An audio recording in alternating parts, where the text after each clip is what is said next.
শুষ্ক মৌসুম শুরু হতে গারো পাহাড়ে প্রতিদিন আগুন দিচ্ছে দুর্বৃত্তরা। এতে শেরপুর সীমান্তে বনাঞ্চলের বিশাল একটি অংশ পুড়ে গেছে। পাশাপাশি বন্যপ্রাণী গাছপালা ধ্বংস হচ্ছে।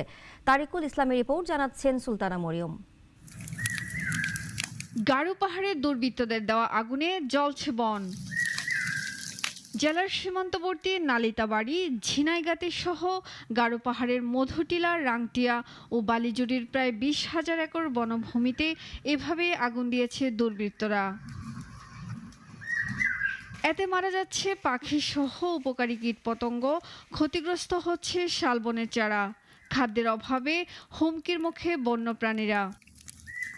স্থানীয়রা বলছে, রাতের আধারে একটি অসাধু চক্র আগুন দিয়ে বন উজাড় করে চলছে। কিছু দুষ্কৃতিকারী আছে যারা এই পাহাড়কে পুঁজি করে ব্যবসা করে এবং এই পাহাড়কে ধ্বংস করা পায়তারা করতেছে। কতগুলো যে পার্কের লোক আসে না, আসা যাওয়া করতে, এই লোকগুলি আগুন ধরায়। আগুন ধরার জন্য আমাদের গরুর খাবার নষ্ট হয়ে যাচ্ছে। তবে বন বিভাগের নিরাপত্তা কর্মীরা এখনো পর্যন্ত কোনো কিছুই খুঁজে পায়নি। এটা প্রতি বছরই এরকম হয়, তাই আমরা যথেষ্ট চেষ্টা করি এগুলি নিবানোর জন্য এবং লোকজনকে ধরার জন্য, কিন্তু আমরা আসলে পারি না। দ্রুত সময়ের মধ্যে কার্যকরী পদক্ষেপ নেওয়ার দাবি পরিবেশবাদীদের।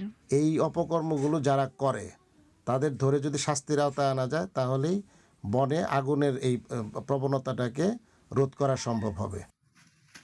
বন বিভাগের দাবি, জনবল সংকট ও যন্ত্রপাতির অভাবে আগুন নেভাতে হিমশিম খাচ্ছে তারা। আমাদের স্টাফ স্বল্পতা, দেখা যায় কয়েক জায়গায় আগুন লেগে যায়, একটা আগুন নিবানোর পর আরেক জায়গায় দৌড়ে যেতে হয়। এরকম জায়গা আছে 3-4 জায়গায় আগুন লেগে যায়, কারণ সব আগুন আমাদের পক্ষে নিয়ন্ত্রণ করা সম্ভব হয় না। এটি বন্ধে প্রয়োজনীয় পদক্ষেপ নেবে প্রশাসন, এমনটাই প্রত্যাশা স্থানীয়দের।